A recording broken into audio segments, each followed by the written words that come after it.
Informasi berikutnya, Saudara, pasca dikeluarkannya Inpres oleh Presiden Prabowo, kondisi perekonomian masyarakat di Pulau Enggano belum sepenuhnya pulih. Penangkalan alur pelabuhan yang terjadi beberapa waktu lalu masih menyisakan dampak besar.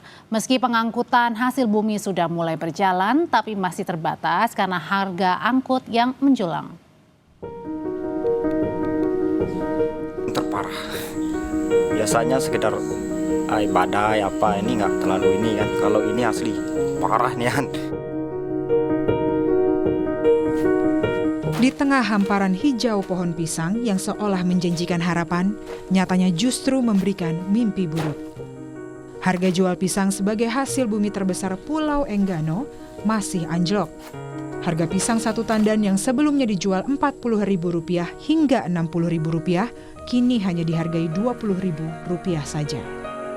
Harga tersebut belum dipotong dengan ongkos angkut, di mana petani pada akhirnya hanya mengantongi Rp10.000 per tandan. Tak jarang, petani juga membiarkan pisang membusuk karena tidak sempat didistribusikan. Namun, warga Enggano tak memiliki banyak pilihan. Mereka tetap bekerja demi menghidupi keluarga.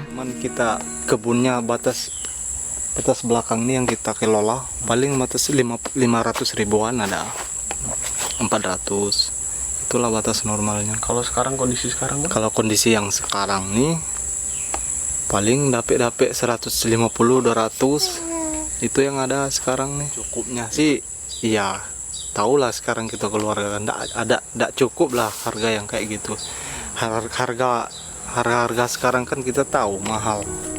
Dari data yang dihimpun Litbang Kompas menunjukkan, selain pisang, Pulau Enggano juga memiliki hasil bumi lain yang biasanya dipasarkan ke luar pulau dengan jumlah yang cukup besar. Dari data di tahun 2023, pisang mendominasi produk hasil bumi warga Enggano dengan jumlah 13.080 kuintal. Lalu di nomor 2 ada jengkol sebanyak 2.175 kuintal hingga cabai keriting dengan 321 kuintal.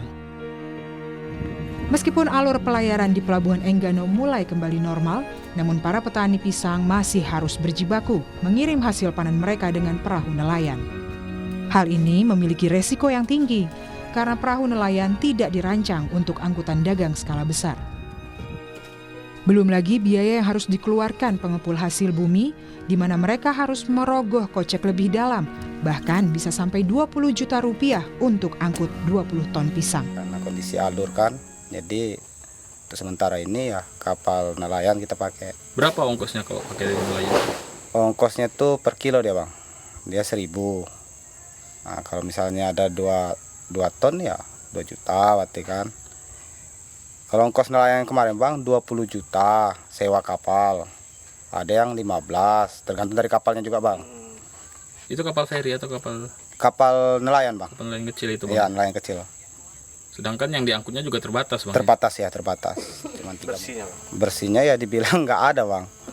Hanya pas-pasan aja lah untuk nyambung hidup untuk sementara ini. Wakil Gubernur Bengkulu Mian mengatakan, Pemprov Bengkulu berjanji akan memberikan subsidi biaya angkut hasil bumi dan perikanan. Dirinya menyebut Pemprov tengah menggodok kebijakan subsidi tersebut. Dan Pak Gubernur buat kebijakan untuk beberapa episode ya pengangkutan hasil produksi pertanian untuk menutupi ya kan kerugian petani di periode yang lalu terjadi stagnasi, akan dibuat kebijakan subsidi biaya pengangkutan untuk beberapa bulan ke depan ya. Seluruh warga Enggano masih terus berharap pemerintah tak hanya melihat pelabuhan yang telah kembali beroperasi, tetapi pemerintah juga perlu memastikan akses transportasi yang layak dan terjangkau bagi warga Enggano. Tim Liputan Kompas TV.